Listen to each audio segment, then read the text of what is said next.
생각하는 사자 안녕하세요, 전쌤. 반갑습니다. 네, 안녕하세요, 여러분. 오늘은 저희가 정말 요즘에 말도 많고 탈도 많은 그 우한폐렴에 대해서 조금 알아보려고 합니다. 여기서 잠깐만요. 그래요? 공식 명칭은 2019 nCoV, 즉 신종 코로나 바이러스라고 알려져 있는데요. 아, 그렇군요. 하지만 미국이나 영국 이런 나라에서는 차이나 바이러스, 우한 유모니아, 우한 폐렴이라고 쓰이기도 한다죠. 아, 그래요? 그러면 자, 오늘 우리가 이 영상을 통해서 어떤 부분을 좀 배울 수 있을까요? 나도 신종 코로나 바이러스에 대해서 아는 척 좀 하자. 아는 척 좀 하자. 제대로 좀 알고 말하자. 알고 말하자. 입니다. 아, 네, 진짜 흥분하지 마시고요. 자, 그러면 자, 이 바이러스가 처음으로 보고된 날이 언제죠?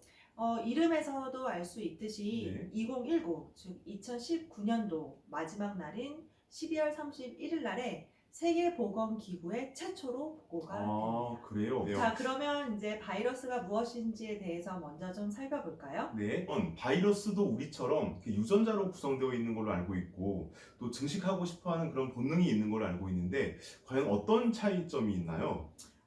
큰 차이점은 무엇이냐면 바이러스는 혼자 번식이나 증식을 할 수 있는 능력이 없다는 그렇군요. 것입니다. 그러면은 전적으로 숙주세포에 의지해서 살아갈 수밖에 없는 거네요. 네, 그렇습니다. 그래서 바이러스는 사람이나 동물 등 숙주세포에 의존을 하는 거죠. 그렇군요. 여기는 5, 5단계만 기억하시면 아, 되겠습니다. 5단계 저 알고 있습니다. 5단계는 바로 처음에 달라붙고 들어가고 번식한 다음에 조립하고 방출되는 것, 바로 그 5단계죠. 자, 그러면 여기 이렇게 보이는 이 5단계로 바이러스가 증식을 하는데, 자, 그렇다면은 우리 몸에 증상을 일으키는 건 도대체 언제죠?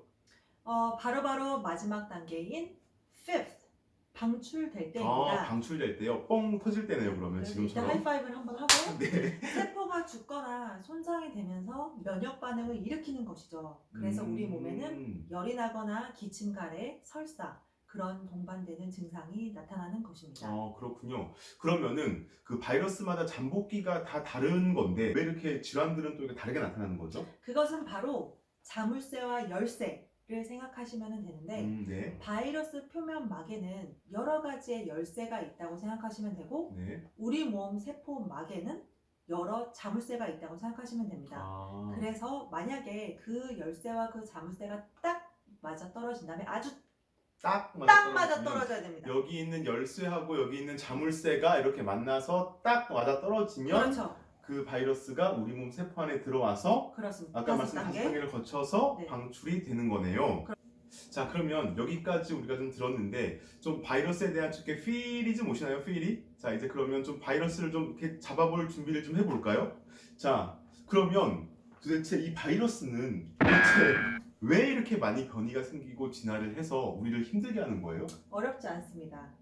그들도 다른 바이러스와 만나면 증식하고 번식하고 싶어하는 그런 본능이 있겠죠. 본능. 본능이군요. 그래서 보시게 네. 되면 두 바이러스가 한 개체 안에서 만나게 되면 섞이면서 새로운 바이러스가 탄생을 하는 것입니다. 새로운 베이비가 탄생하듯이요. 그 바이러스를 꼭 이렇게 베이비에 비교를 해야 되나요? 그래도 좀? 필이 오지 않았나요? 약간 좀 느낌이 아무튼 뭐 이 비유가 좀 이상하긴 해도 조금 느낌은 오네요. 자, 그러면 지금까지는 바이러스의 일반적인 것에 대해서 한번 알아봤는데 지금 요즘에 문제를 일으키고 있는 신종 코로나 바이러스, 그러니까 코로나 바이러스에 대해서 가까이 다가가서 한번 좀 알아보도록 할까요? 일단 코로나 바이러스는 도대체 어떤 바이러스예요? 일단은 코로나 바이러스가 어떤 바이러스인지 알기 전에 네. 이 이름부터가 좀 어디서 왔는지를 알아볼게요. 네. 이것 또한 이제 아는 척을 좀 하실 수 있도록 모르겠습니다. 코로나 바이러스는 예쁘게 왕관처럼 생겨서 왕관이요? 나 왕관 되게 왕관처럼 좋아하는데. 예. 라틴어로 코로나라는 단어로 지어진 것입니다. 그렇군요. 그 왕관처럼 생겨서 이 바이러스가 코로나 바이러스라고 지어졌다고 하셨는데 그리고 네. 이제 보시면 여기 보호막에 이제 여기 사진을 띄워주실 건데 보호막의 면봉처럼 생긴 것들이 아주 중요한 신호가 되겠습니다. 그렇군요. 자, 그러면은 이 면봉이 바로 지금 아까 선생님이 말씀하신 자물쇠와 열쇠 뭐 이런 거라고 생각을 해봐도 될까요? 자, 그러면 도대체 이 코로나 바이러스는 이번에 신종 코로나 바이러스는 어디에서부터 유래가 된 거예요?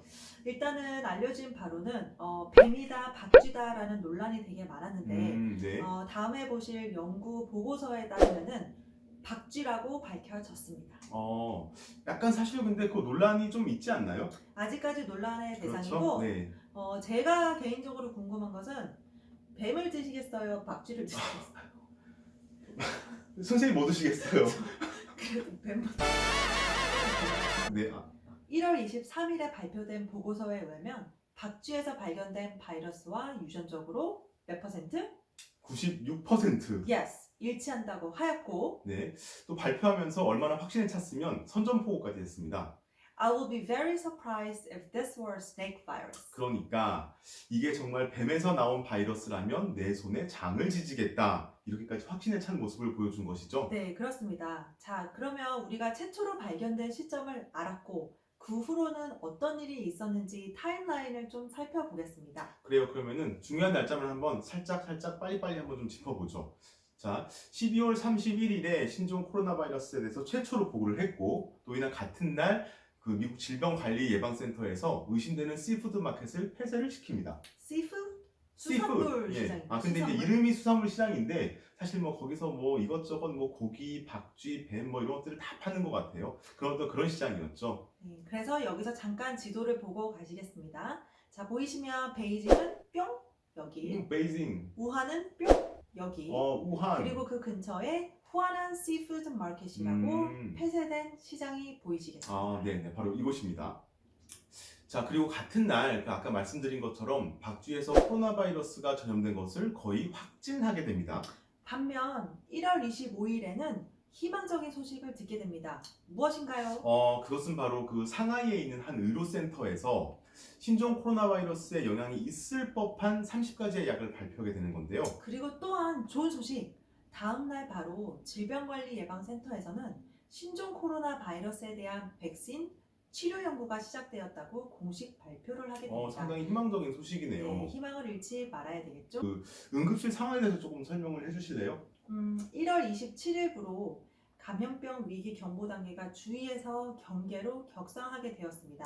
네. 이것은 저희 병원 그 공지사항에 올라온 내용이고요. 무슨 내용이죠 이게? 감염병 재난 위기 경보 수준을 보시면 4단계로 이루어져 있는데 지금 경계인 3단계라는 것입니다.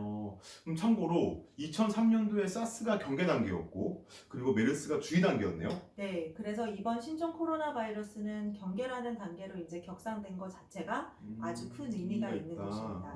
그래요. 자, 그러면 실제로 응급실에 의심 환자가 왔을 때 어떻게 분류가 되고 또 어떻게 치료가 되는지 한번 좀 말씀해 주실래요? 네, 오늘만 해도 의심 환자 즉 우한이나 중국에서 왔는데 호흡기 증상이 있는 분들이 5분 정도 오셔서 검사를 받으셨는데요. 그렇군요. 한번 루트를 한번 좀 살펴볼까요, 그러면? 네, 지금 보이시는 것이 이제 응급실 앞에 있는 하얀색 텐트 선별 진료소입니다. 의심되는 이제 환자분들이 먼저 여기 텐트 안에 들어가셔서 네. 여러 가지 엑스레이나 독감 검사 그런 것을 진행을 하게 되고 네네. 만약에 이제 이 환자분이 의심이 되는 환자로 이제 확정이 된다면 외부에 연결되어 있는 음압 격리병실 문으로 이제 들어오시게 됩니다. 이것은 바로 병원 내부 의료진과 환자와의 접촉을 최소화하기 위한 루트입니다. 그래요. 가운데 있는 사진이 지금 그 병원 내에서 연결되어 있는 그런 문인가 보죠? 네, 의료진이 출입할 수 있는 문이고 네. 이중문으로 되어 있어서 한쪽 문이 닫혀야 내부 문이 열리는 시스템입니다. 상당히 철저하게 잘 되어 있네요. 자, 그러면 환자는 어떻게 관리를 하죠? 그 환자분을 이제 보러 들어갈 때는 이렇게 보호구 D 착용을 이거 하고 엄청난 보호구인데요, 이거 정말? 외계인 같죠? 네. 안에 들어가서 이제 환자 진료를 보게 됩니다. 그렇군요. 그러면 이 모니터는 도대체 뭘 하는 거죠? 이것은 저희가 환자분을 관찰을 할 수 있게 이제 CCTV처럼 모니터가 돌아가고 있고 보시면 이제 환자 한 분이 들어가서 이제 누워서 진료를 기다리고 있는 것을 보실 수 있겠습니다. 그렇군요. 자, 그러면 그 의심 환자가 왔을 때 검사를 어떤 것을 시행을 하죠? 네. 폐 엑스레이 촬영을 하게 되고 인플루엔자 독감 검사를 시행을 해서 감별을 하게 됩니다.